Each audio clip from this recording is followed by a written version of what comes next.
Samantha. Red. Michelle. And Jessica. Vic. Oh my gosh. Okay. Okay, I'm going to tell a story about my brother, Matthew. This is just a visual of him playing baseball throughout his life. Okay. On January 12th, 2006, on Matthew's 18th birthday, my mom rushed him to the hospital because he had a really terrible cough and he got really, really sick. The doctors reassured my mom that it was only bronchitis or an infection in his lungs, but my mom wouldn't take that as an answer. She wanted more answers because Matthew had had this cough for over 6 to 7 months. The doctors ordered a blood test and a CAT scan of his entire body. They later found a tumor between his heart and his lungs. The next day, on January 13th, Friday the 13th, they did surgery to try to remove the tumor. When they went in, they found out that it was cancerous. He was diagnosed with lymphoblastic lymphoma.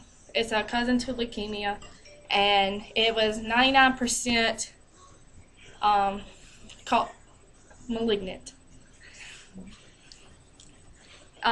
It was a very high chance that it would kill him.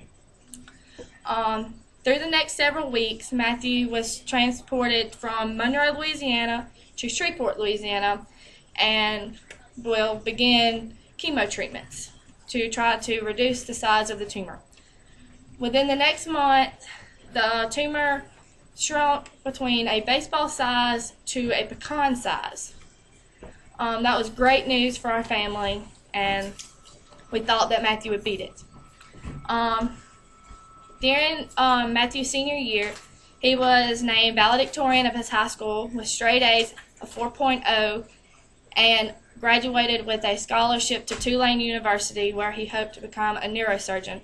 He really wanted to help people with the same kind of disease he had. In August, he started at Tulane and went a full semester, had straight A's, and then once again, he started having really bad symptoms. His right side of his face went completely numb. He couldn't smile, and it was really hard for him to talk. He started getting pains in his jaws, and so they took him to the dentist. They said that it was his wisdom teeth. So he had a small surgery to get his wisdom teeth removed, and it went away for a little while, for maybe 2 to 3 weeks. After that, lumps began to pop up around his neck and under his armpits. Once again, they had a biopsy done of all the lumps, and it came back the same kind of cancer. He then began chemo treatments again, but this time in New Orleans at Tulane, where he was attending school. He did very well, and he responded well to the chemo treatments until early November. Then it went downhill. Matthew was rushed to Shreveport, Louisiana, where the doctors gave him 2 months to live and said that he would never go back home because his white blood cells were really low and it would be very dangerous for him. On November 27th, my dad came and picked me up from my school and told me that we needed to get to Shreveport as fast as we could because they was giving Matthew 24 hours to live. When we got to the hospital, my mom told me that he had passed away.